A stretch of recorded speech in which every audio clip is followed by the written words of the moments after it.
Boa tarde, boa noite, bom dia. Hoje estamos mais um Multitudes especial aqui no Parque de Jacarepaguá. Estamos trazendo um amigo de longa data aqui, Rafael Gama, hoje DPO da Decathlon Portugal. Seja bem-vindo aqui no nosso podcast. Boa, valeu, Cássio. Obrigado. É bom estar aqui depois de ter ido embora para Portugal. Mas é muito bom estar aqui para a gente conversar um pouquinho aí sobre algumas coisas que às vezes as pessoas também não têm visibilidade aqui, mas trazer também algumas atualizações de como que estão as coisas por lá também, né? É top. Então, vamos começar assim. Todo mundo assim acaba querendo saber. Você fez uma transição, começou sua carreira no Brasil. Então, eu queria pegar um pouquinho esse gancho de falar um pouquinho como começou a tua carreira no Brasil e depois a gente vai andando até chegar o momento de você estar na Decathlon na Europa. Boa, top. Cara, então, sou advogado tem... Nem lembro mais quanto tempo. 13 anos. 13, né? Pois é, tá sabendo mais que eu. Sou advogado tem 13 anos, me formei na Gama Filho, nem existe mais, tô ficando velho mesmo, tá foda. O pessoal nem sabe. Maioria aqui nem não vai sabe lembrar. Que a maioria não vai lembrar da Gama Filho, não vai. Depois fui fazer a pós na PUC, Direito Fiscal, aí passei nos concursos, não entrei em concurso, na verdade, não assumi. Fui trabalhar na área privada em 2000 nem lembro também, mas já tem muito tempo. Comecei a dar aula também, curso preparatório, logo depois que eu passei na OAB, e foi muito maneiro isso. Cara, fiquei trabalhando na área privada e aí pegando a parte de compliance, fiscal, enfim, fiquei ali mais ou menos uns 2, 3 anos. E depois eu migrei praticamente para a área de digital, mas aí mais focado para contratos de software, etc. Um pouco de propriedade intelectual também, enfim. LGPD, né? LGPD, na verdade, LGPD, quando nem existia ainda LGPD, eu já estava trabalhando com a parte de privacidade de dados, mas aí com base lá no Marco Civil da Internet, que já tinha alguma influenciazinha ali do GDPR. E aí depois, em 2020, resolvi ir embora para Portugal, fui fazer um mestrado lá, Direito e Tecnologia, fui pesquisador da Universidade Livre de Bruxelas, fiquei lá 6 meses fazendo pesquisa sobre inteligência artificial, e aí é muito doido. Aquilo é uma coisa muito doida, porque a galera de lá está discutindo de quem que é a responsabilidade do lixo espacial, velho.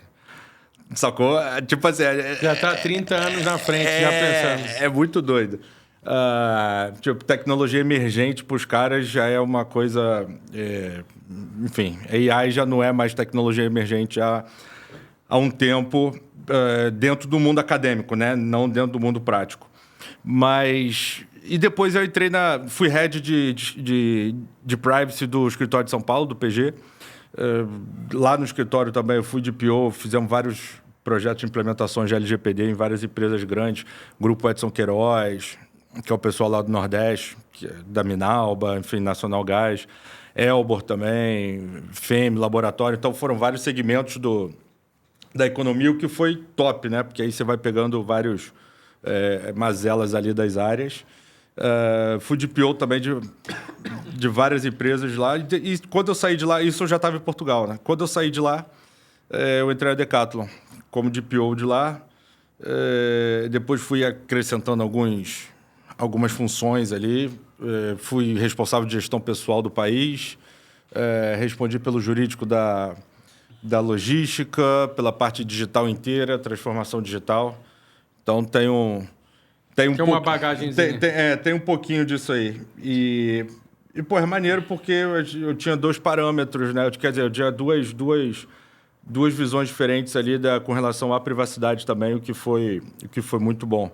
A parte da LGPD. A LGPD praticamente é copia e cola do RGPD, né? Do RGPD, que é o GDPR. Então, isso por um lado é muito bom. E agora, não voltando para o Brasil, mas só de passagem ainda, né? Até onde eu sei, por enquanto, Vamos ver. Mas cara, é um pouco disso. E agora vou dar um outro step agora. Uma coisa que a gente acaba sempre se perguntando, e aí vou aproveitar dentro do momento da Decathlon, seria como que você vê assim, você teve aqui no Brasil e está na Decathlon na Europa. Como você vê o momento da empresa e nessa separação de dois países?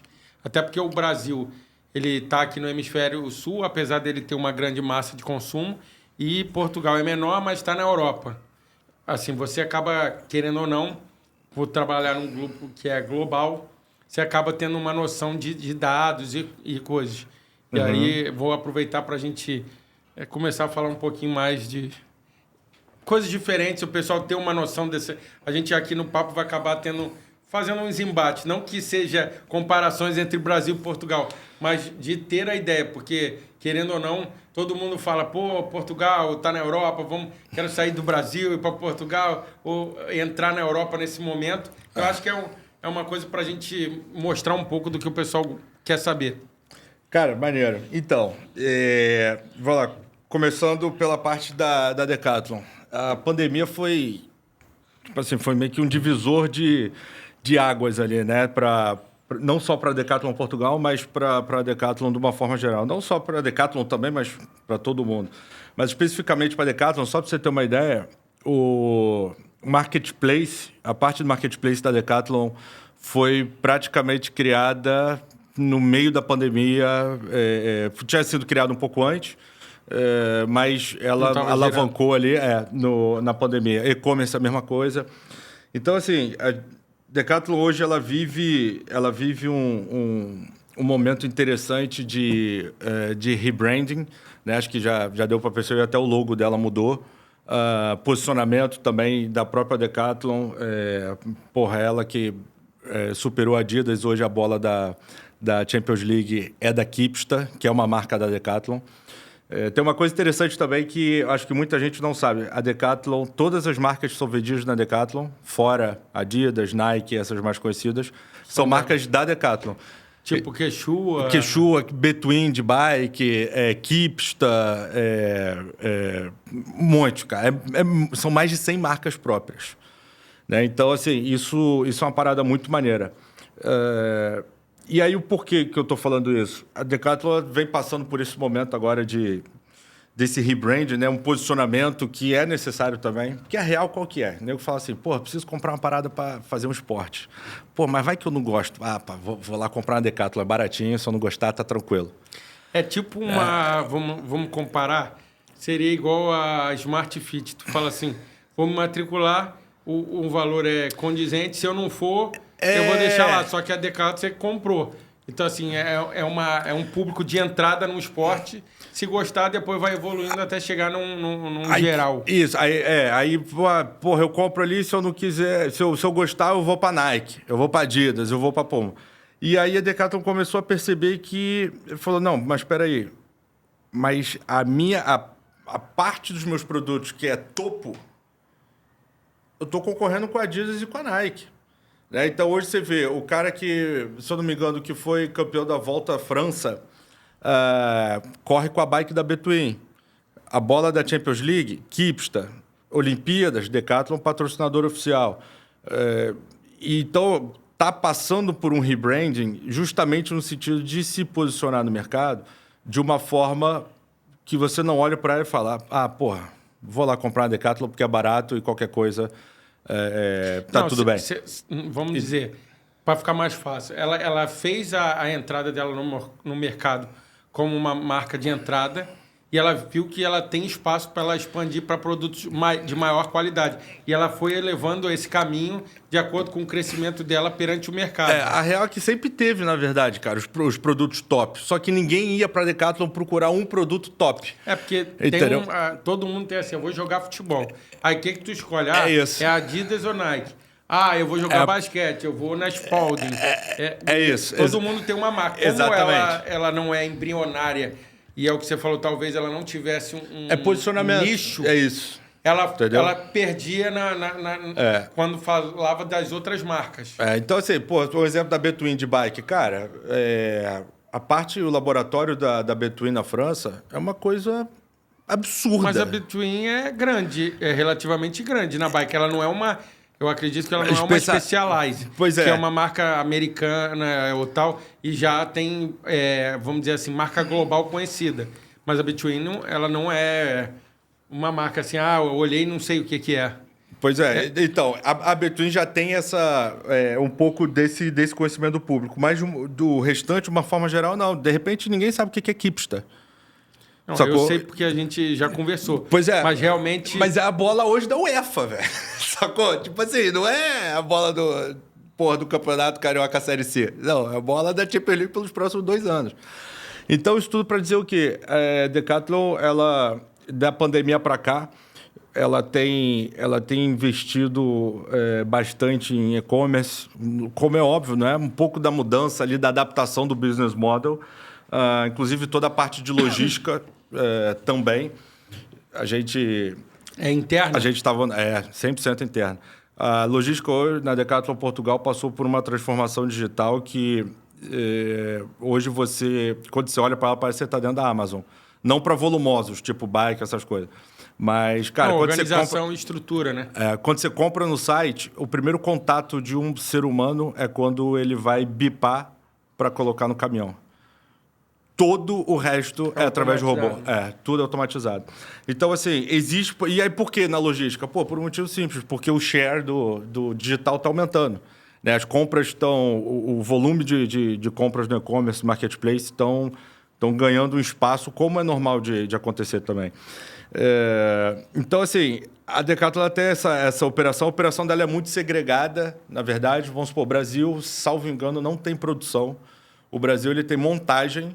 Então, Portugal tem produção de quadro de bike e aí manda para o Brasil, faz montagem. Então, a bike que vende aqui, montada no Brasil, mas o quadro vem da bike. Produção na China também. A Decathlon vem da França, não é isso? E aí, quais outros locais assim que ela atua pelo mundo, vamos dizer? Cara, são a Europa inteira. Tem China, Estados Unidos tinha, mas não tem mais. Brasil... acho que são 70 e poucos países, eu acho, de presença da Decathlon. Então, assim... Mas a questão estão passando por um momento de transição, de transformação, de adaptação, na real, do business model deles, por uma necessidade que estavam percebendo, até porque, não sei se a galera sabe, mas está começando a ter o crescimento sinistro de algumas empresas americanas na Europa relacionados com esporte. Então, algumas empresas americanas têm comprado as operações locais que têm um market share considerável e está se posicionando lá dentro. E aí, cara, acaba que... Enfim. Então, a parada interessante aqui. A Decathlon, ela não trabalha... Olha, é muito doido isso. Ela não trabalha com market share geral. Tipo assim, cada esporte dentro da Decathlon é quase que uma mini empresa diferente. Sacou? Então, quando a gente fala de ciclismo, você tem o cara que é o business developer do ciclismo, é o cara que é o web marketer do ciclismo, vendedor do ciclismo. Porque também ela trabalha com muito produto diferenciado. Ela, por exemplo, eu já fui lá, você tem arco e flecha, você tem camping, você tem tudo, handball, você tem golfe, você tem basquete. Então, assim, e você acaba... Hipismo, caça, é muito doido. O que acontece? O mercado hoje, como os Estados Unidos sempre trabalhou isso em outros lugares, ele é segregado, ele é separado. A gente que, no Brasil, tem que se virar nos 30 e trabalhar 10 negócios em um. Mas no resto do mundo, ou em 60% onde é desenvolvido e tem estruturação de negócio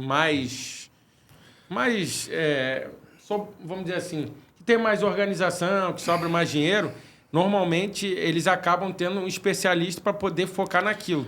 E ela realmente, se pensar, cara, ela deve ter, sei lá, 150 estilos de esporte lá dentro, 150 produtos. E o mesmo cara que compra no hipismo não é o mesmo cara que joga basquete. E a parada doida porque são marcas diferentes, né? Sim. Então, assim, são várias marcas e as marcas têm... no fundo, a Decathlon é quase uma holding com submarcas dentro dela que fazem parte da empresa, que é o que você está falando. É a multimarca própria. É quase isso. Só que é o que você falou, ela, com o passar do tempo, pelo que a gente está conversando, algumas marcas estão começando a sobressair, que é o que você falou. Você hoje tem a Kipster, aí ela vira uma bola da UEFA Champions League. O que vai acontecer? Bom, ela vai ter um crescimento externo para talvez além da Decathlon. Aí você pega a Between, que tem um posicionamento. Aí, por exemplo, Quechua, que tem muito negócio de camping, mochila e coisa de alpinismo. Aí você vai abrindo portas, talvez não esteja no mapa dela mental ou em alguma coisa, mas talvez possa daqui um pouco você ter...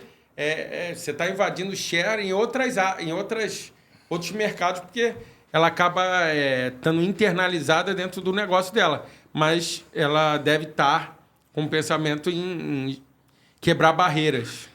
Pois é, cara. Acho que a gente tá todo mundo vivendo uma parada muito doida, né? Por conta de muita incerteza, muita insegurança lá na Europa também com a parte da guerra. E assim, eu acho que é um caminho sem volta a questão do comércio eletrônico. Isso aí não tem jeito.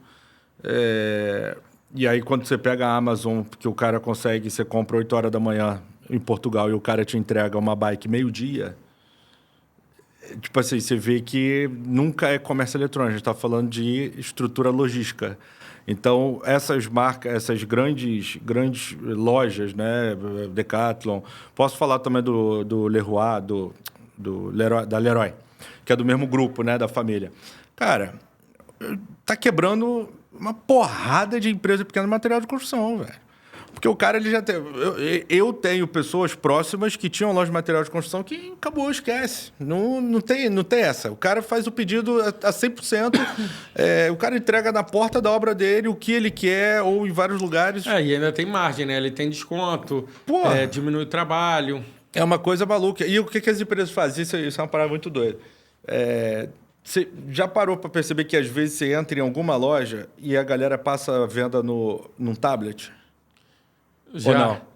Não, já porque eu sei um pouquinho de varejo. Aí o cara ele tá usando o espaço do shopping vendendo no e-commerce que tem menos imposto. Velho. É muito doido. Assim, quem começou isso, se não me engano, foi uma empresa que hoje em dia está meio mal falada no mercado. Mas quem foi uma das primeiras empresas que fez isso foi a Americanas.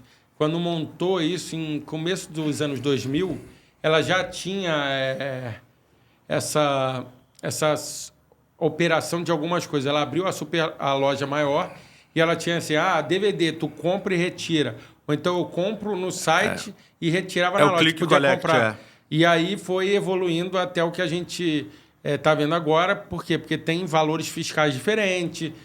Às vezes o e-commerce está num estado diferente, tem menos tributação. É porque é o que você está falando, que pesa muito hoje, principalmente no Brasil, e eu acredito em outros lugares. A carga tributária, velho. Você tem tributo, aí você tem locação e aluguel, e a logística, que é o pilar. Os três são basicamente o pilar para os negócios que a gente está falando, que são negócios de volumetria, que eles são em cima de porcentagem. Esses números que a gente deu são em cima de porcentagem.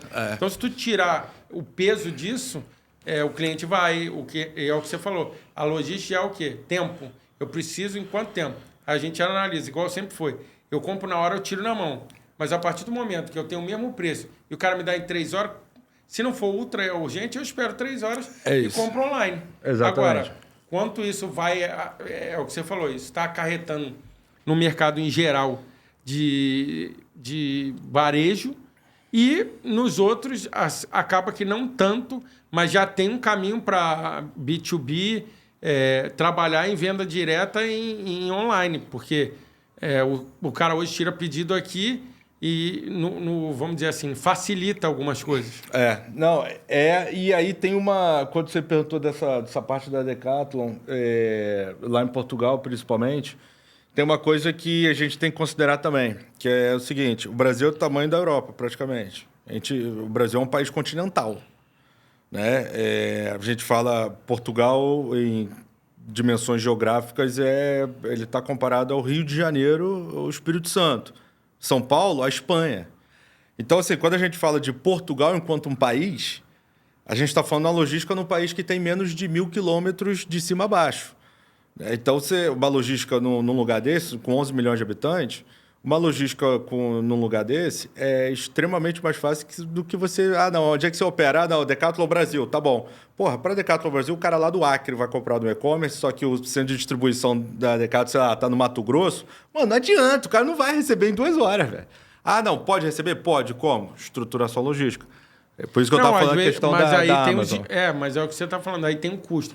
Ou o cara vai abrir um centro de distribuição em cada estado para poder trabalhar, e aí os estados menores que não têm estrutura, eles não vão entrar. Ou é o que você falou, você vai botar um custo extra. Com custo extra você chega com o tempo, mas é um custo que ninguém quer pagar. O cliente, ele fala assim, eu vou na loja. Ah, quanto é? Ah, tanto.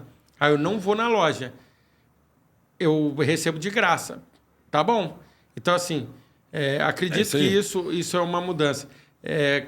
Uma outra pergunta ainda dentro da Decathlon ela está num você vê como um crescimento. Eu queria saber como é que foi o ano agora de 2024 e a perspectiva para 2025, para depois a gente ir evoluindo nos... Boa. Cara, a Europa, de uma forma geral, em 2024, sofreu um pouco por 2 fatores muito claros, né? E eu imagino que isso aqui chegue no Brasil. O primeiro, como é óbvio, a guerra da Ucrânia. Isso não atinge só os países envolvidos, mas atinge a Europa de uma forma geral, seja com embargos de insumos, seja com aumento de custo de consumíveis que vinha, enfim, desses países, e uma estabilidade política que está completamente ligada à estabilidade ou não monetária. Então, porra, esse ano o juros em Portugal bateu a 4%. Aí o nego vai rir de mim aqui, porque, porra, 4% ao ano é sacanagem falar que é um juros alto, né? Mas porque para o Brasil não é, mas para eles... A gente falava de juros negativos anteriormente. Então, assim, 4% é uma coisa, porra, gigantesca. E aí, o que acontece? O Banco Central Europeu precisou fazer várias intervenções de aumento da taxa de juros para conseguir segurar a inflação. E, consequentemente, aumenta a taxa de juros para conseguir segurar a inflação. Você tem o quê? Você tem o desestímulo à compra, né? Ao consumo. Então, assim, foi um ano difícil, e aí não só para a Decathlon, mas como para a Europa, de uma forma geral. Né? Foi um ano bem complicado. Eu acho que eu posso falar que quem fechou o ano igual ao ano passado, no 0 a 0, se deu bem. Porra, já está crescendo pra caceta. Entendeu? Então, assim, você teve o problema dos juros, teve o problema da guerra, e isso afetou muita gente, afetou vários países. Até a Alemanha foi afetada com isso, que é a maior potência europeia. Até a Alemanha foi afetada com isso. Então, você tem E a Decathlon ainda, entre aspas, tem ainda um fator de piora, que foi justamente o time do rebranding. Porque foi junto. Exatamente. Foi junto com isso. Então, teve uma elevação de preço, né? Teve uma elevação de preço, teve uma substituição de... Eu nem sei como é que fala aqui, gama. Como é que fala? Gama de produto? Fala também, né? Fala. Que é o topo de gama. Sim. É o tipo, né? Tipo de entrada produto. E tal. Sim. Então, teve uma alteração também, justamente para se reposicionar. Então, e aí o que acontece? O cara que ia para a loja comprar uma camisa de 10 euros, quando a camisa passou para 12, para 11, o cara foi comprar do lado que custava 10 euros. Aí você vai falar, caraca, mas porra, 1 euro? 1 euro, bicho. Sacou? E aí, quando a gente vê... E essa mudança de público é muito punk, porque você tem essa galera que compra a camisa de 10 euros, você tem o pessoal que compra de 20 e você tem as pessoas que compram de 50. Só que você chegou num momento de preço em que você não conseguia vender pro de 10... Mas, ao mesmo tempo, o cara da de 20 ainda não se sentiu, entre aspas, confiante para vir comprar a de 20 aqui. Então, ele comprava de 20 da Nike, sei lá, por exemplo, entendeu? Sim, aí tu pediu de 10 e não conseguiu de 20. Exatamente, é isso. Aí, aí você tem a parte do e-commerce, né? Do marketplace também, que ampliamos a oferta no marketplace bem grande. E tem uma coisa, o marketplace da Decathlon é unificado. Então, É daqui com lá, ele é... na Europa. Na Europa ele é todo o que acontece? Se eu sou um vendedor no marketplace em Portugal, eu posso também vender na Bélgica, eu posso também vender na Espanha. Mas entrega por uma gestão? É um marketplace mesmo? Não. Que eu digo assim, ancorado em um. Eles não Isso. são vários. Eu tenho que entrar num para cada um. É tipo a loja americana no Brasil, para ficar mais fácil. Mas ele é unificado nesse ponto a nível de venda, mas eu tenho o site decathlon.pt Portugal. Tá. Mas se eu entrar lá no decathlon.fr da França, pode ser que você vai ver meu produto sendo vendido lá também. Tá, ele está numa versão híbrida da Amazon. E aí você tem um centro, tem um hub, né, do marketplace em Bruxelas, que faz a parte estratégica a nível global Europa, e a gestão é país a país, né? E aí é muito doido isso, cara, porque vem sendo percebido aí nesse ano um aumento do share digital comparado com a loja para tentar puxar um pouco o resultado, mas não foi um ano fácil. 2024 não foi um... E qual é a expectativa para 2025? Então, 2025, existe muito receio ainda do que o Banco Central Europeu ainda vai fazer de medida, mas a tendência é que o segundo semestre, praticamente 2025, seja o semestre que vai garantir o primeiro semestre. Né?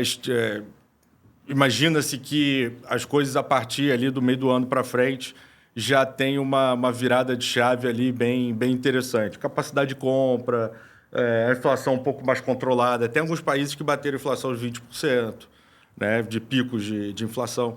Então, assim, a gente espera que isso... Mas a perspectiva é boa para 2025.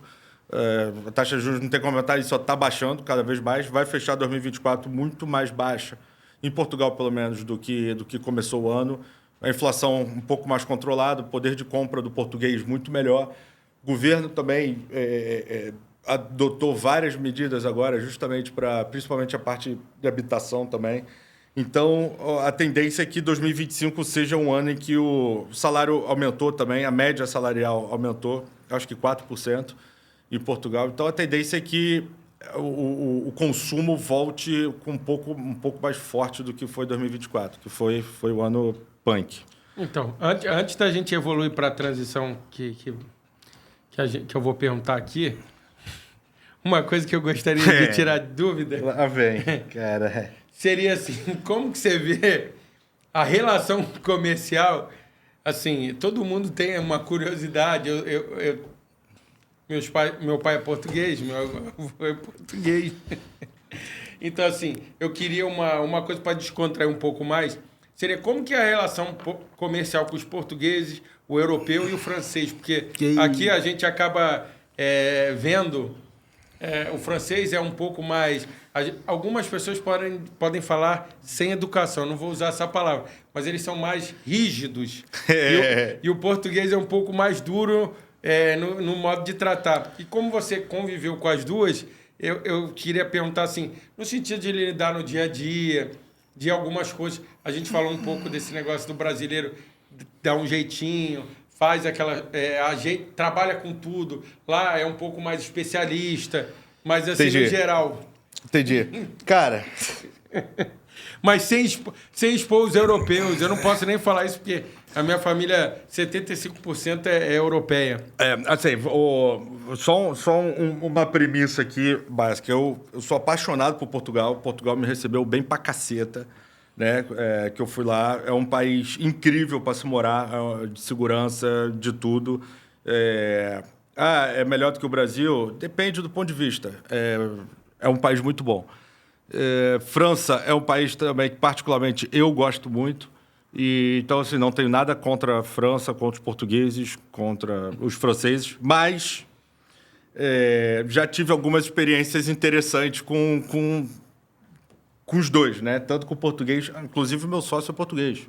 Então, já tive experiência interessante. Cara, o português é o seguinte... Esse negócio de jeitinho... Rapidinho, esse negócio de jeitinho brasileiro... Peraí, esse negócio de jeitinho brasileiro... Foi uma coisa, existe em qualquer lugar do mundo. Você sempre vai ter um jeitinho portuguesinho também. O jeitinho português... Não, é que o brasileiro... a gente vê isso ruim, e aí quando vai para outros, os caras dizem que ninguém faz, aí bota na nossa conta. Nada disso, tem em tudo quanto é lugar. Só que a parada é que o brasileiro ele faz o jeitinho brasileiro dele com outro brasileiro, velho. Aí fica... Enfim. Mas assim, o português, cara, de uma forma geral, é um cara... Aí você tem que dividir ali Portugal Norte e Portugal Centro-Sul, né? Que é a parte de Lisboa. Como é que é o carioca e como é que é o paulista? O paulista é um cara muito mais formal, né? É um cara, mais educado. E aí os paulistas que me perdoem um pouco, mas é um cara um pouco mais nariz em pé, e o cara, não sei o quê. Tá tudo bem. Me amarro em São Paulo também. Inclusive, a gente tem cliente em São Paulo. E o carioca é o cara desleixado, bicho. É o cara que, se deixar, ele vai trabalhar de chinelo, vai pra praia, fala palavrão pra caralho, não sei o quê. E o paulista é todo coisa. Esse é Portugal. Você tem Portugal do Norte, Porto, que é igual aqui no Rio. E você tem o Lisboeta, que é esse cara do casaquinho amarrado aqui assim, todo... Quase um Faria Limer. Exatamente, é isso mesmo.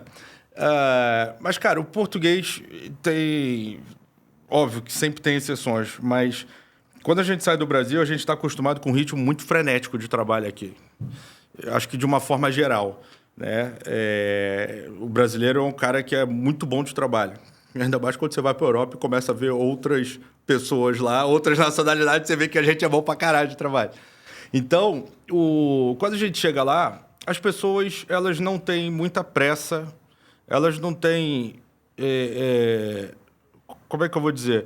Não é nem falta de vontade, mas elas não veem necessidade de trabalhar da forma que a gente trabalha. Então, quando você chega em Portugal e você simplesmente faz o que você fazia no Brasil, você vai ter uma consequência, que é se destacar. Porque, com certeza, você vai fazer mais do que alguém lá. O português tem uma parada interessante que é o seguinte, eu não sou nem eu que estou falando, é o próprio português. O cara chega no trabalho, tem que trabalhar de 9 às 6. Aí ele chega no trabalho, 9 horas em ponto. Aí vou tomar um café. Aí toma um café, não, vou fumar um cigarro, não sei o quê. Vou comer uma paradinha, rapidinho. Aí quando dá 11 horas, ele senta no computador e fala, vou almoçar.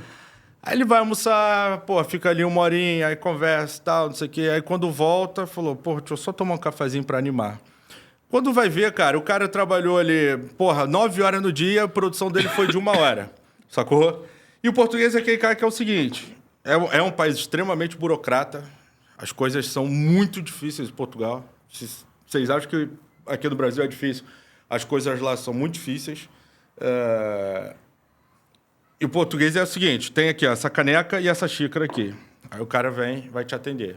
Aí você chega lá, tudo bem, isso aqui, eu quero... precisa botar essa caneca aqui pro lado aqui.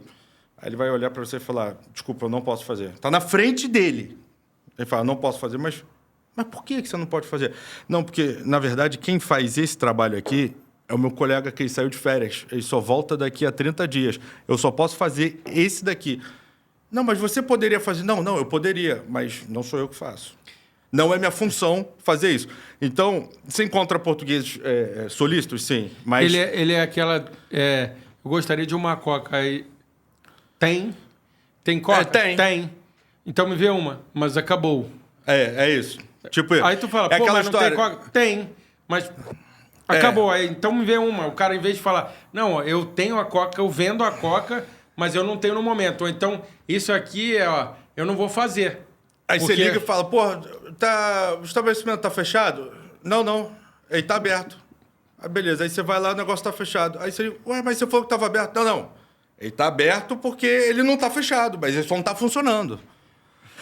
Então, assim, tem a lógica um pouco, a literalidade é punk.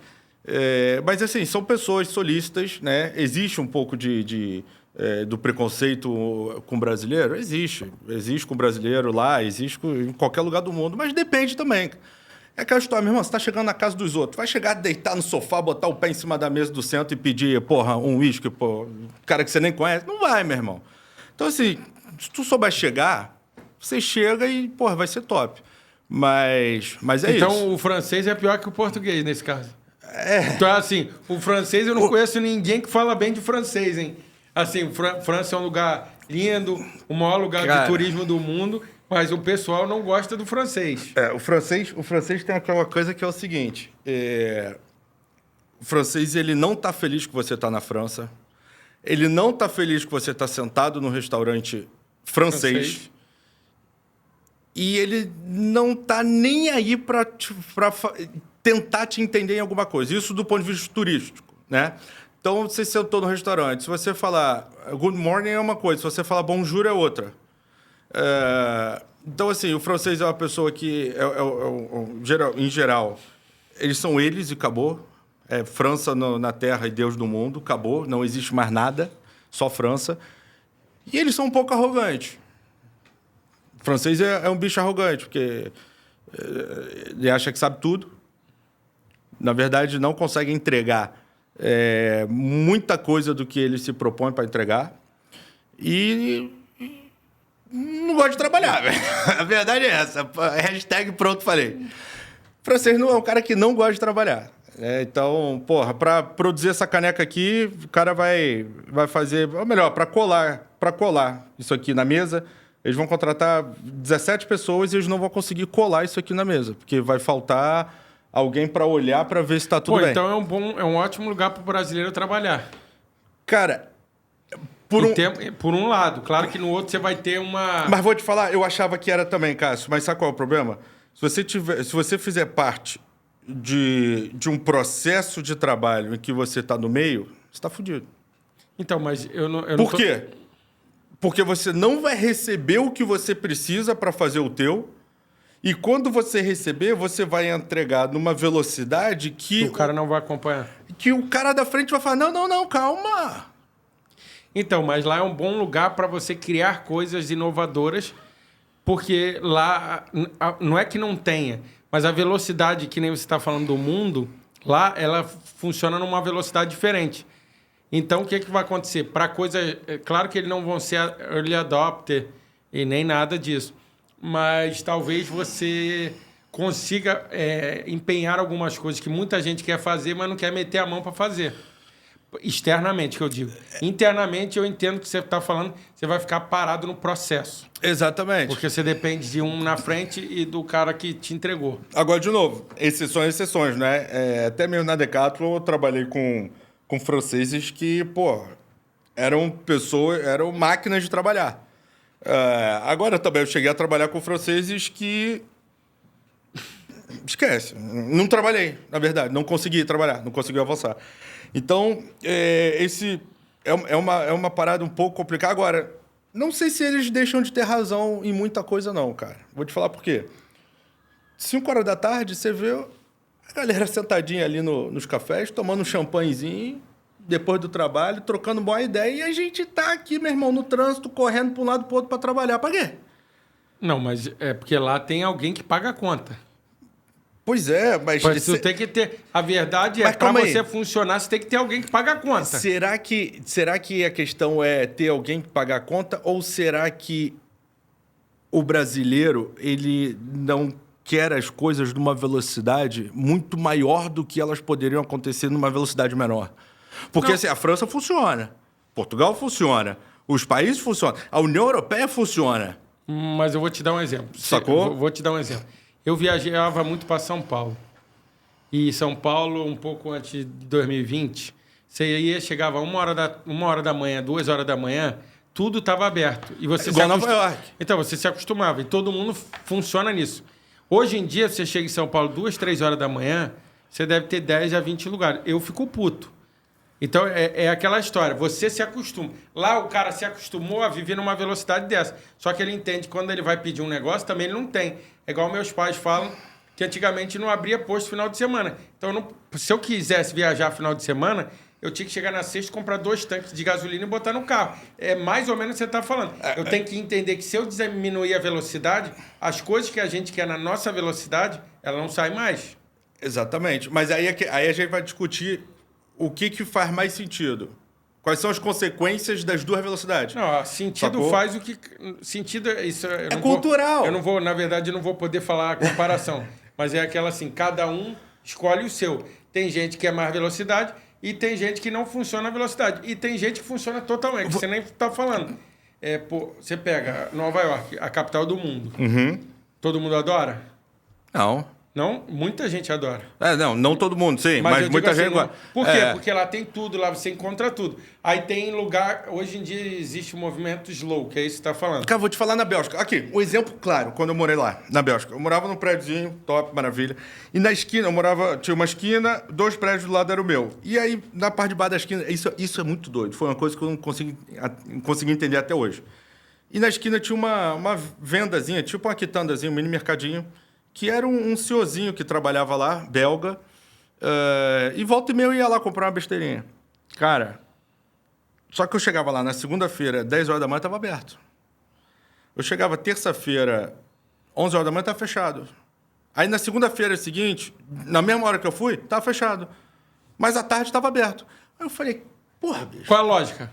Qual que é a lógica? Eu falei, cara, não é possível. Tipo assim, eu não posso contar com esse cara se eu precisar de alguma coisa urgente pra casa. Aí tu para de comprar nele. Não, aí eu cheguei pra ele. Não, fui perguntar pra ele. Eu ia lá direto. Eu falei, cara, assim, desculpa me intrometer e tal, não sei o quê, mas queria tentar entender assim, o período de funcionamento, até pra eu conseguir me organizar também e tal. Porque tem um dia que eu vou... Você tá... O dia até falou, Rafael, é o seguinte, cara. Eu tenho uma meta pra eu bater todo dia. Que é o que eu preciso. Olha só. Que eu preciso para Mas viver. aí já é nórdico, né? Já é o pessoal nórdico da Europa. Eu tenho essa meta aqui. Se eu vender isso aqui todo dia, eu consigo fazer tudo o que eu preciso. Pode ser que, às vezes, eu venda mais só porque está ali com o movimento. Quando eu vendo mais, eu não preciso abrir no dia seguinte na mesma hora também. Então, assim, a hora que eu bater aquele valor... Se for de manhã, eu vou pegar meu carro, eu vou para minha casinha de campo, que fica a 40 minutos daqui, numa estrada que é boa pra caceta.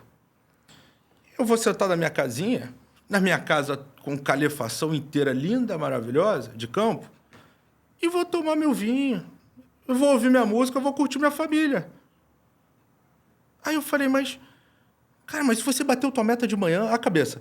Pô, se tu bateu tua meta de manhã, bicho... Tu vai faturar 3 vezes mais no dia. Pô, 3 vezes... Aí ele falou, pra quê? Porque eu vou fazer a mesma coisa. Mas é o que você está falando. Em Bruxelas, Noruega, esses lugares, tudo funciona. E esse shopping em Bruxelas fecha às 7 horas da noite. Eu nunca vi isso na minha vida. Shopping center grande, com lojas grandes. Aí eu vou te fazer uma pergunta. É muito doido. Quais os países que mais tem suicídio no mundo? E vou te falar uma coisa, eu achei que era a Suécia também, que era a Noruega, que eram os nórdicos. Eu achei que fosse. Qual é, então? E não é, não sei. Mas o que eu sei não é, porque esses países foram os que tiveram o maior percentual de felicidade do mundo. Eu falo porque a galera fala que Noruega e Suécia tem muito... Eu também achava que era. Eu não acredito que seja o Brasil. Porque o cara não tem nem tempo para isso. Não dá. Se ele pensar em... Não deixa. Se ele tentar, ele não vai conseguir também. Mas sabe por que esses países não são? Só esse país, isso é interessante. Porque um dos maiores problemas dessa parte de depressão e tudo mais, as pessoas falam desses países por causa do frio.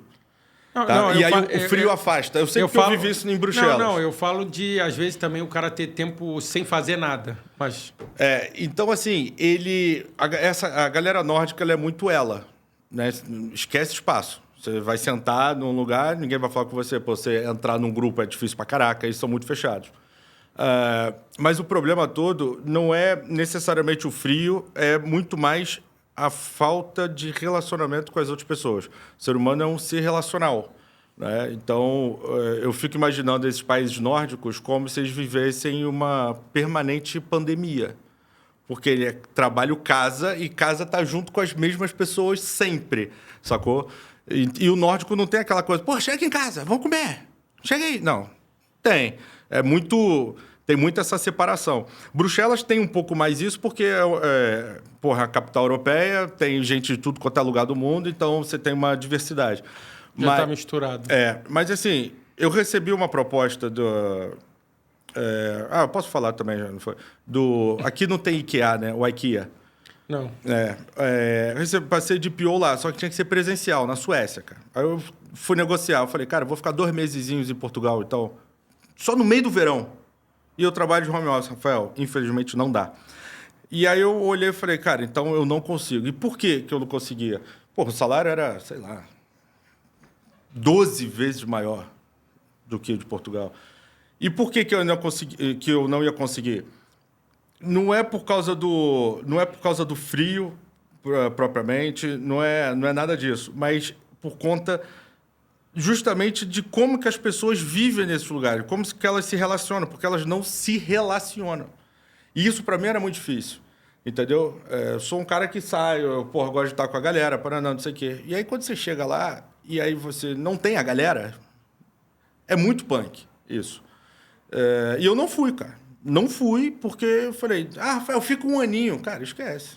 Se tu é uma pessoa que gosta de se relacionar e tu vai viver num país em que as pessoas não gostam de se relacionar ou não tem esse hábito igual o nosso, meu irmão, pode estar o calor, o frio, o que for. Tu não vai conseguir. Não tem jeito. Então, é muito disso também, essa parte do suicídio agora. Então, vamos lá para a passagem. Você está vivendo um momento de transição agora. A gente vai falar um pouco mais disso. Eu queria que você falasse um pouco mais desse momento de transição que você hoje está entrando. Você lançou uma startup chamada Fluid H&R. E eu queria assim aprofundar um pouco porque você está mudando, assim, está saindo de uma grande corporação. Está entrando para um mercado mais... Está saindo da praia para neve, né? Entrando para um mercado mais acelerado, que é o mercado startup, velocidade assim, absurda, queima de caixa, porque vai ter que crescer, vai ter que fazer coisas diferentes. E a gente... Mais uma comparação. Eu queria que você falasse um pouquinho dessa entrada da Fluid, que é uma empresa de RH Tech e startup. E, assim, você vai, querendo ou não... Você está mudando a água para o vinho. Então, ela vai ter uma transformação nessa transição. Boa. Não, é isso. Então, cara, provavelmente quando esse videocast for ao ar, eu já não estarei mais na Decathlon. Mas, como eu já praticamente quase também não estou, mas a Fluid nasceu de uma forma muito interessante. A gente criou essa startup diante de uma necessidade que, após alguns meses de benchmark, de estudos, a gente identificou no mercado que é o seguinte: as empresas não têm processo. As empresas não têm... não, Rafael, lá na empresa tem processo de trabalho. Não, ótimo. Tem processo de trabalho. Então, eu posso pegar qualquer colaborador teu e perguntar aonde que começa o teu processo e aonde que termina. Todos os processos deles de trabalho. Eles vão saber 99,9% de certeza que não. Porque eu perguntei para várias empresas, né? Mais de 50 empresas que a gente conversou. E a gente começou a ver essa necessidade do mercado, que é a falta de processo. E aí o mundo tem vivido, aí, o mercado tem vivido aí a questão da transformação digital há algum tempo. Só que o problema é que algumas empresas têm na cabeça de que a transformação digital não, pega aí qual é a melhor tecnologia do mercado e traz para dentro que a gente resolve e a gente mostra para o mercado que nós somos disruptivos, nós somos data-driven, nós somos tecnológicos e é isso. Só que o problema é que isso tem causado algumas dificuldades, tanto dentro da empresa quanto de imagem propriamente. Por quê? Tem alguns fatores. Primeiro, a gente vive um conflito geracional gigante. Então, a galera nascida em 2000, você pode oferecer 50% de aumento para ela de salário, que ela não vai querer. Ela vai querer trabalhar de casa ou da praia e vai querer benefício. E se você cobrar ela vai achar ruim porque você cobrou. E se você não cobrar, ela vai achar ruim porque você acha que você não confia nela. Assim, não estou fazendo crítica à geração, não é nada disso, até porque é uma geração após a minha. Então, eu acho que todo mundo é responsável por isso. Mas infelizmente, a realidade é essa. A gente vive um conflito geracional muito grande. E aí, depois da pandemia, agora a gente vive na questão de retorno. Vamos retornar para o presencial? Quanto tempo? Vou trabalhar mais um dia da semana, menos um dia da semana? Como é que é? E tal. E a pandemia mostrou uma coisa, vários números de 300 possibilidades diferentes. Teve empresa que vendeu mais, que foi mais produtivo, menos produtivo. Mas o ponto é, existe hoje a nível global uma crise de liderança. Os líderes não conseguem, não estão com habilidade ou com conhecimento para se relacionar com os seus liderados. Então, como que a gente percebe isso? De várias formas. Percentual. Volume de burnout hoje em Portugal e na Europa, de uma forma geral, aumentou mais de 10%. Volume de turnover das empresas. Qual o percentual de turnover? Quantas pessoas saíram da empresa? Aumentou, que é uma coisa gigantesca também. Porque se o do lado oferece 5 dias de home office, você oferece 4 dias de home office com 50% a mais de salário, ela vai trabalhar no de 5 dias de home office. Então, assim, a gente está vivendo esse momento agora de transição. Só que isso custa dinheiro para a empresa. Custa dinheiro para a empresa, só para você ter uma ideia, se um colaborador hoje sai da empresa, isso vai custar, em média, para a empresa, de 8 a 12 salários desse colaborador, de custo. Quanto ele vai custar. Quanto tempo aquele cara vai fazer de treinamento, quantas pessoas foram dedicadas a fazer o onboarding dele, o tempo que você investiu nele para ele chegar em algum patamar para depois ele dar um tchau para a tua empresa e ir embora. Então, isso tudo para dizer o quê? A falta de processo nas empresas e essa ânsia por compra de tecnologia está sendo praticamente um desastre escalável. Por quê? Se eu chegar para você e falar, Cássio, agora você vai ter que fazer tudo o que você precisa fazer aqui no estúdio, você vai ter que fazer nesse tablet aqui. Você sempre fez o papel nesse tablet. Toma, na tua mão. Você vai pegar aquele tablet ali, aí você vai ter que aprender a mexer nele. Então, o primeiro ponto, as empresas não dão treinamento para os colaboradores como deve dar com as novas tecnologias. E aí você tem uma tecnologia top na mão de uma Ferrari na mão de um cara que não tem CNH. Segundo ponto, aí você começa a abrir aqui o tablet e você começa a ver um monte de informação. Só que, na verdade, as informações que tem ali, as funcionalidades que tem naquilo ali, se aplicam a várias empresas, mas não se aplicam no teu negócio. Você não vai usar 60% delas. E aí você vai começar a brigar com a tecnologia. O que vai acontecer? A empresa investiu milhões para trazer a tecnologia, não te deu um treinamento para utilizar aquela tecnologia, e quando você finalmente sabe mexer no negócio, além dele não resolver 60% dos teus problemas, e só resolver os 40%, você ainda tem a questão que é a tua própria produtividade, porque você não vai aceitar a tecnologia. Isso é comprovado. Ou seja, tecnologia colocada dentro de empresa, em que não é uma decisão estudada entre colaboradores, enfim, de uma forma geral, verificada a necessidade dela, a produtividade ela não só não vai aumentar, como ela vai diminuir quando você tira o papel. Esse que é o mais crítico. Aí, uma produtividade diminuída, diminuiu a produtividade. O que vai acontecer? Impacta no preço, hora que o homem trabalha. Acabou, cuja oportunidade. E aí vem a cobrança do líder. Então, assim, mas calma aí, eu te entrego o negócio, não te ensino a mexer, falo para você que aquilo ali não resolve 60% dos teus problemas e te cobro para você produzir mais do que antes. E de onde que vem isso? Por que isso tudo? Falta de processo. Aí você fala, Rafael, mas falta de processo? É falta de processo. Porque quando você tem um processo, quando você tem muito bem definido um processo de trabalho, com a quantidade de FTEs, a quantidade de trabalhadores dedicados àquele processo, as skills necessárias, as integrações daquele processo com outras áreas de negócio, o volume, o custo daquele processo de uma forma geral e cada etapa dele muito bem definida, você vai perceber que, na verdade, você não precisava daquela tecnologia daquele jeito para o teu processo inteiro. Então, você não precisava do tablet. De repente, o que você ia precisar era de um Remarkable, que é tipo uma mesa digitalizadora, Sim. por exemplo, que é infinitamente... Wacom. Isso, um Wacom. Que é infinitamente mais barato. Sim, você gastou mais e teve menos resultado do que você esperava ainda. Você prejudicou a tua produtividade, por quê? Porque para você, na verdade, não, eu peguei o melhor do mercado. Eu peguei o mais caro do mercado.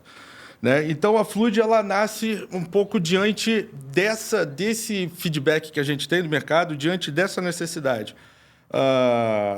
E, basicamente, o que é a Fluid? Fluid, hoje, ela é uma HR Tech, sim, em que ela trabalha numa vertente de consultoria, mas é uma consultoria aplicada para customizar a nossa plataforma. Aí você vai falar, tá bem, lindo, mas tem várias outras empresas que também fazem isso. Verdade, tem várias outras empresas que fazem isso. O problema, a questão toda é... Só para ficar mais claro...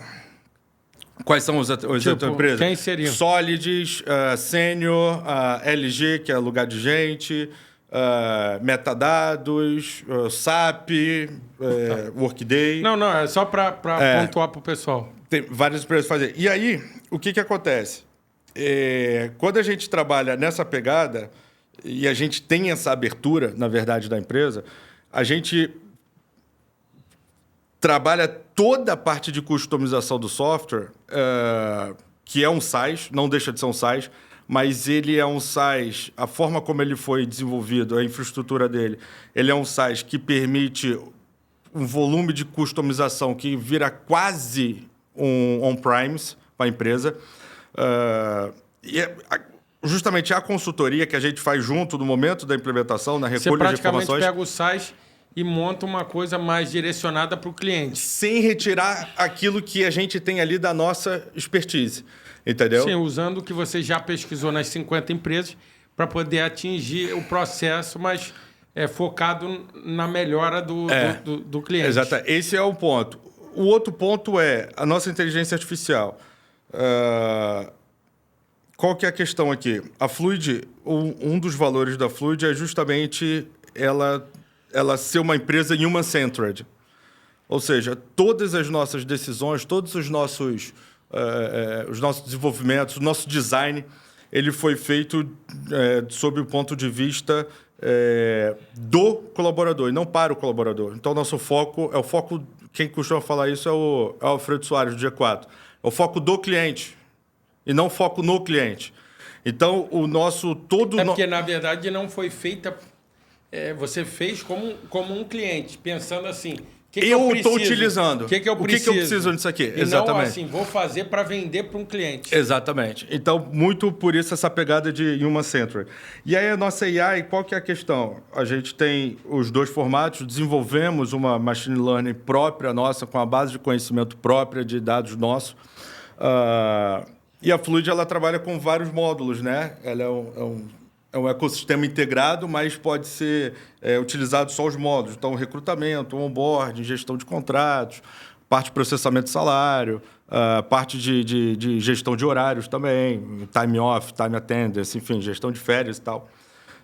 E qual que é o ponto aqui? A nossa AI, quando qualquer software hoje vai vender um software de recrutamento com AI para alguma empresa, a primeira coisa que ele vai falar para você é o seguinte, cara, se tiver 500 candidaturas aqui, eu consigo já fazer uma eliminação aqui de várias. Você não vai precisar fazer isso. Mas isso aí todo mundo faz. Isso aí, o ponto de vista desse software é fazer o seguinte, é reduzir o trabalho do recrutador. Mas, na verdade, ele não está reduzindo o trabalho do recrutador. O que ele está fazendo aqui é redobrar o trabalho do recrutador. Eu vou te falar por quê. A partir do momento que você tem uma inteligência artificial que ela elimina candidatos com critérios exclusivamente objetivos, sem parâmetro para o fazer, simplesmente, se não constar a palavra-chave A, B, C e D no currículo, você acabou, não quero mais. Pode eliminar. Né? A partir do momento que você faz isso, você não só está perdendo pessoas boas, como você está deixando de captar pessoas boas. Qual que é o nosso foco, a nossa pegada? Nossa pegada é o seguinte, a nossa IA ela funciona para os dois lados. Eu não vou eliminar o candidato para a empresa. Eu não quero eliminar e nem elimina. A gente não desenvolveu um sistema para tomar decisão automatizada. Então, isso é um ponto importante. Ele é para gerar dados para você poder tomar a decisão. Insights é de apoio, né? Rafael, então não presta, não toma decisão automatizada. Não, presta. Presta porque decisão automatizada, e aí por conta lá das questões que a gente falou no começo de Bruxelas, decisão automatizada é um risco extremamente alto quando você fala de gestão de pessoas. Você está falando de possibilidade de discriminação, possibilidade de preconceito, que é gigante. Então, a gente não está autorizado, a gente não preparou ela para tomar nenhuma decisão, e sim para auxiliar. A esse ponto do recrutamento, especificamente, como funciona? O candidato ele tem o acesso à plataforma também, né? Então, não é só a empresa, o candidato apresenta a candidatura dele. Só que o que vai aparecer para ele, na verdade, são vagas que faz sentido aparecer para ele. Você direciona também ele. Exatamente. E do ponto de vista da empresa, qual que é o pulo do gato? Cara, publicação de oportunidade, em qualquer lugar que seja, é uma venda. Você tem que vender a posição da tua empresa. Não é simplesmente, o fulano ali tá contratando também um advogado, vou copiar e colar ali a job description dele, vou publicar. Não, você está vendendo a posição da tua empresa. Então, para você vender, você tem que saber qual é o nome da função que mais vai atrair gente. Você tem que saber exatamente o que você vai colocar ali, que você vai atrair pessoas. Então, você tem que conhecer esse público. Então, assim, a partir do momento que você está vendendo, você quer achar vendedores para o teu negócio que vão comprar teu negócio. Então, o que a gente faz é justamente afunilar esses candidatos com base em critérios não apenas objetivos, mas a partir de uma perfilização, de um profiling que a gente faz de várias formas. Aí depois, se quiser, vai buscar, vem conversar com a gente. A gente coloca a gente explica link, melhor. A gente coloca um link do Fluid na descrição. E a gente, justamente, a ideia aqui é juntar o melhor candidato para vaga que mais dá match com ele. Né? Então, a nossa pegada aqui, ela funciona para os dois lados. É diminuir o retrabalho, no fundo. O retrabalho... E diminuir o custo. Exatamente. E aí você tem aqui questão de fit cultural, que a gente consegue também fazer essa análise na nossa machine learning. Então, a ideia não é só... O nosso foco não é entregar só para a empresa. Não, o nosso foco é entregar para a pessoa. Você está falando de gestão de pessoa, turnover começa o recrutamento. Se eu recrutar mal, esquece. Vai sair mais gente, vai ficar... E é um ciclo vicioso. E é um ciclo vicioso, não tem jeito. Se eu recrutar mal... essa pessoa vai sair, você vai continuar com o turnover, vai continuar com a dificuldade.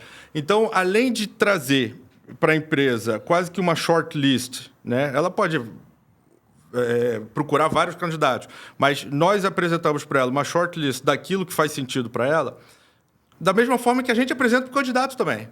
Rafael, mas eu só recebi 100 candidaturas, por exemplo. Bem, cara, você quer receber quantos? 800? Dessas 100 aqui... Você vai contratar quantas pessoas? Tenho 30 posições abertas. Vou conseguir contratar 30 dessa aqui. Beleza, eu analisei 70 aqui, está tudo bem.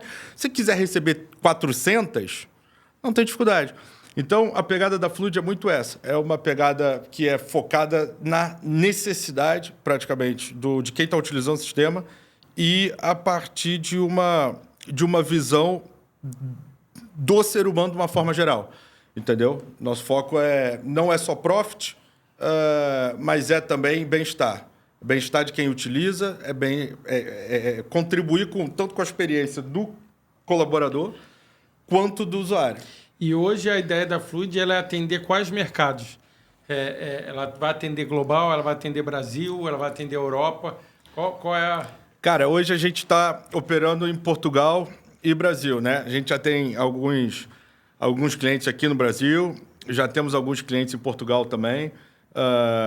Então, o nosso foco, no primeiro momento, é atender nesses dois mercados, principalmente. Ainda mais por conta de questões de legislação, da parte de processamento de salário, folha de pagamento e tal. O nosso foco são esses dois mercados.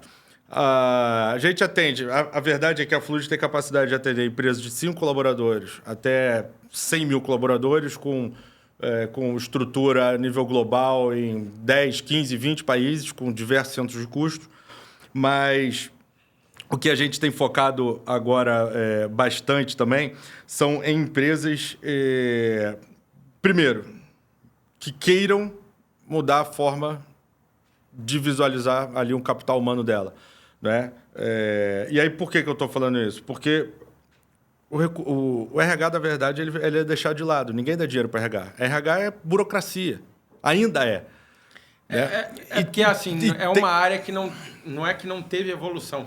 É que não evoluiu como as outras partes da empresa. O pessoal deixou ele como um patinho feio da empresa. Então, assim, não foram investindo. E agora todo mundo chegou num ponto que ele é um pilar que tem que ser estratégico. Não tem jeito, porque todos os resultados que você encontra na empresa, você vai ver que tem uma influência do RH.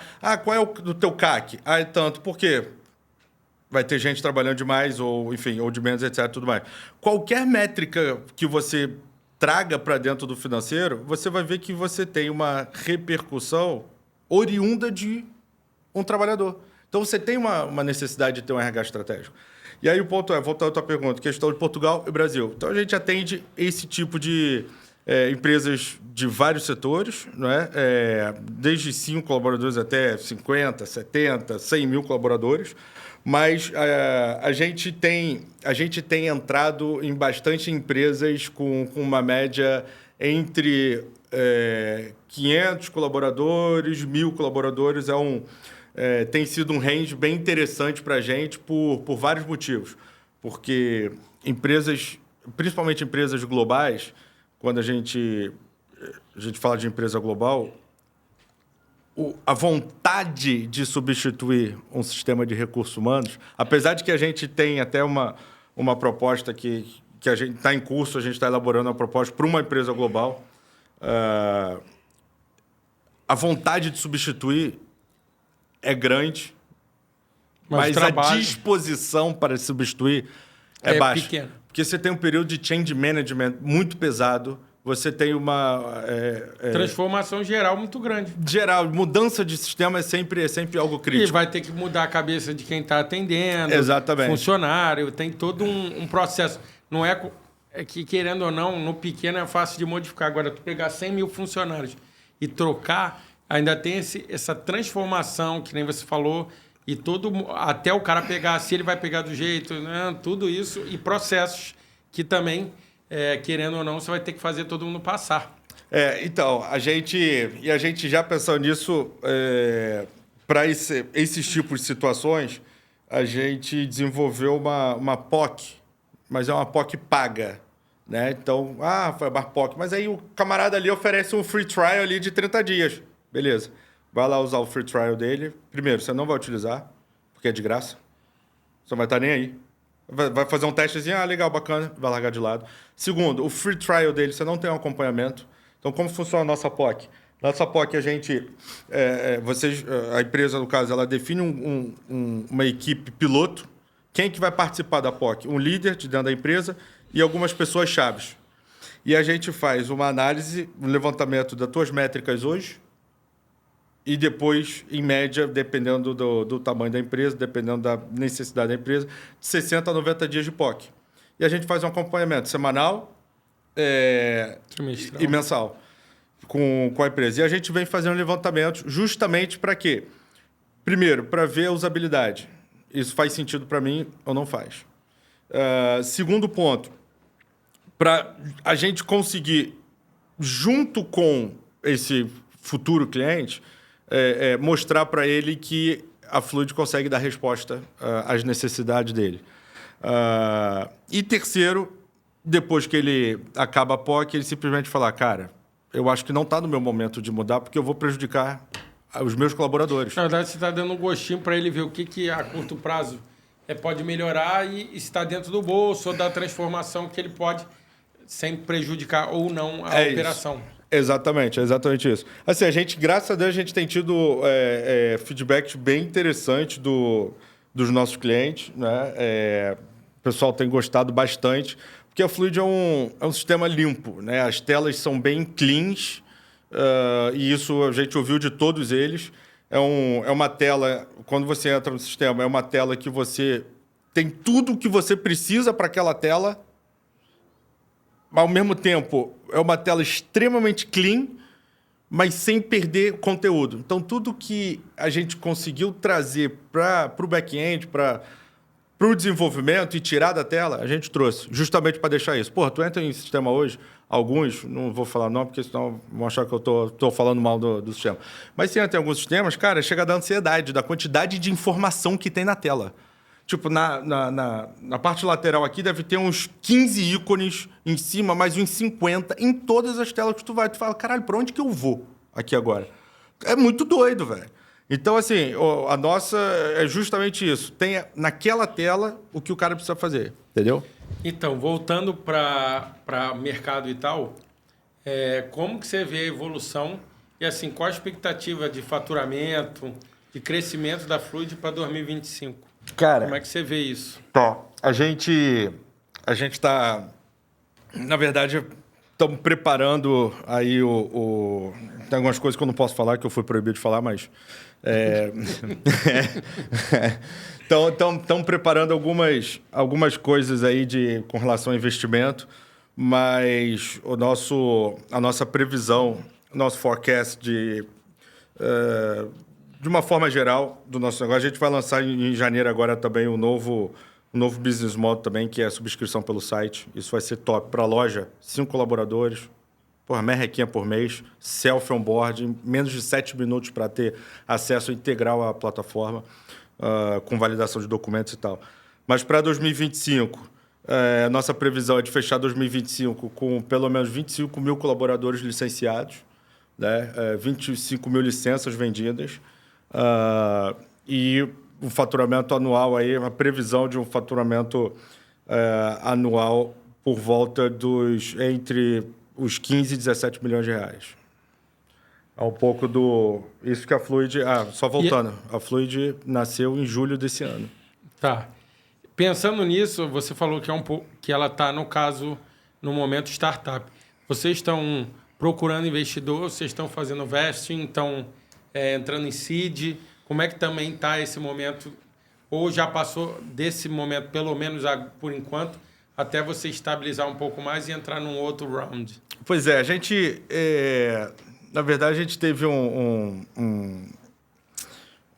investimento próprio, né? Quase que uma pré-seed, quando a gente vem com nossos próprios, com familiares, etc. e tudo mais. Então, a gente conseguiu levantar um valor maneiro, porque tem uma coisa que é interessante. O size, ele tem a curva J dele, que parece mais um V do que um J. Né? Porque a barriga dele, quando você vai dar a porrada para cima, na verdade, a porrada dele é muito acentuada. Você bate, buf, e volta, por causa da escalabilidade. E por conta da exponencialidade das vendas, né? Depois você tem o sistema pronto.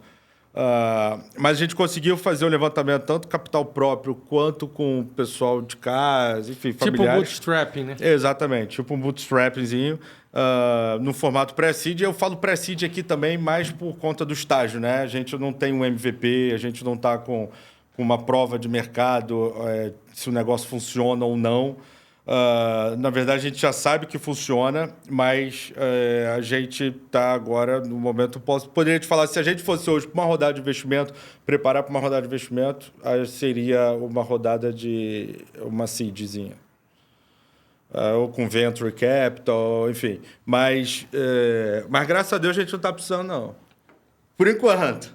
Mas tá bom demais, cara. A gente está satisfeito pra caramba. Vamos fechar o ano de 2024 agora melhor do que o que a gente achava. Fomos pro mercado forte mesmo em setembro, então a gente está falando de 70 dias, mais ou menos, numa jornada de compra B2B, que em tese vai durar aí muito mais tempo do que isso. Com decisores também em processos, né, mais demorados. Mas 2025 promete muita coisa. A gente tem alguns contratos que já estão prontos, falta só assinar. E agora é continuar fazendo o que as empresas querem e que os outros não fazem, na verdade. Aproveitando, a gente está chegando nos finalmente. Aproveitando, eu queria pedir aí, você falou que ia dar uma oferta para a galera aí, ó. Quero que você dê uma oferta para a galera que está acompanhando a gente poder fazer um trial, fazer alguma coisa. A gente vai botar o link do Fluid na descrição do canal, mas fala aí. Tá, a gente vai fazer o seguinte, As 10 primeiras... Vamos lá. As 10, eu vou me prejudicar isso, porque eu tive a reunião com o nosso CFO hoje de manhã, e ele falou, Rafael, não faz isso, mas eu vou fazer, depois eu vou apanhar, não tem problema. As 10 primeiras pessoas que... E assim, eu estou falando de verdade, de fato, que tem o interesse em conhecer a Fluid, que queira marcar uma apresentação, alguma coisa nesse sentido, mas com real interesse mesmo de fazer a substituição do sistema ou implementar um sistema, a gente vai sortear 25% de desconto no primeiro ano de licença, no valor de cada licença. E para as 10 primeiras pessoas que marcarem a reunião, agora eu vou apanhar. Além dos 25% de desconto, a gente vai dar 50% de desconto no valor da implementação. Então, as 10 primeiras. Tá bom. Vamos aproveitar, hein, galera? Estamos finalizando. Eu queria agradecer por você estar aqui e ter falado um pouco da Decathlon, da experiência da Europa. Eu acho que a gente poderia ter mais tempo. Acabou que o programa sempre... A gente acaba falando mais um pouquinho. Mas eu falo pra caralho também. Não, mas normal. Se deixar, até amanhã. Então, eu queria que você fechasse aí com a mensagem que você queria deixar pro pessoal e agradecer realmente pelo comparecimento, por ter... Sei que a agenda é apertada e também por passar um pouco dessa experiência no geral que você acabou tendo na Europa e em uma marca grande e agora montando uma startup que já está num caminho assim, de sucesso. Boa, Cássio. Porra, eu que te agradeço, cara, pela oportunidade de estar aqui, da gente falar um pouquinho, trazer um pouco uma visão mais concreta da Europa para cá também, ponto de vista de vida, mas ponto de vista um pouco comercial também, de trabalho. Falar um pouquinho da Fluid também, que é o nosso bibelô desde o começo, cada detalhezinho a gente pensando, e foi uma coisa muito... Tem sido um processo bem maneiro. Não é fácil, né? Quem empreendedor que falar que é fácil está mentindo, porque no início você lava chão e contrata empréstimo ou decide coisas que é impressionante. Mas obrigado pela oportunidade também aí de apresentar um pouco, falar um pouquinho da minha experiência. E a mensagem um pouco que eu acho que eu tenho para falar pro pessoal cara, não tem medo não, velho. Assim, eu saí da advocacia e fui para a área de tecnologia e recursos humanos, não tem nada a ver com a minha vida, sacou? E deu certo. E por que deu certo? Bicho, trabalho duro, estudo, né? Conhecimento, busca de conhecimento. E é isso. É isso, cara. Eu te agradeço mais uma vez aí. E a galera da Fluid, se quiser, vou pensar numa outra promoção também. Promoção não, né? Uma outra ajuda para vocês. É muito maneiro, mas também, enfim, de qualquer forma, sem compromisso, vou colocar aí o link. A gente pode marcar lá, a gente faz a apresentação sem qualquer dificuldade, compromisso nenhum de nada. Para vocês conhecerem um pouquinho mais, e aí vocês vão ver que o que a gente está falando é a realidade, na verdade. Show de bola, Cássio. Obrigado, cara. Até logo, pessoal. Agradeço mais uma vez por estar acompanhando a gente. Em breve, mais pessoas no nível e mais novidades. Até logo. Um abraço. Valeu.